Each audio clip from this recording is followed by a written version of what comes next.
Syederalun Wahana Lingkungan Hidup Indonesia atau Walhi Sumut mendesak PT Sorik Marapi Geothermal Power atau SMGP agar segera ditutup karena kembali diduga meracuni warga desa Sibanggor Julu, Kecamatan Puncak Sorik Marapi, Kabupaten Mandailing Natal atau Madinah, Sumatera Utara.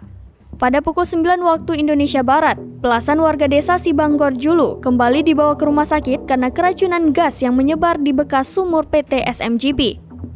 Manajer Kajian dan Advokasi Walhi Sumut, Putra menambahkan, saat ini pihaknya telah berkomunikasi dengan salah seorang warga di desa Sibanggor Julu. Setidaknya ada 16 warga yang dikabarkan dilarikan ke rumah sakit karena keracunan gas yang datang dari sumur bekas aktivitas PT SMGP. Dia menduga PT SMGP jarang melakukan inspeksi, sehingga menyebabkan kecelakaan operasional yang serupa. Walhi mengatakan bahwa kecelakaan ini terjadi di tempat pengeboran yang lama yang dulu pernah terjadi kebocoran juga.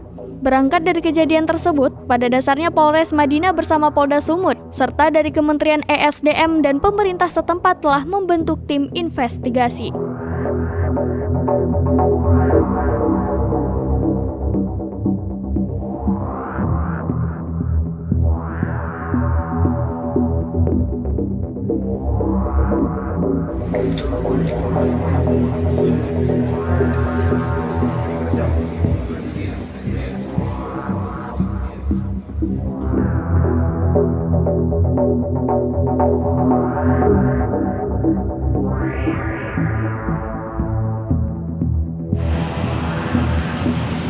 Sudah ada cerita naon keluar limbah mun pamboran ini ya.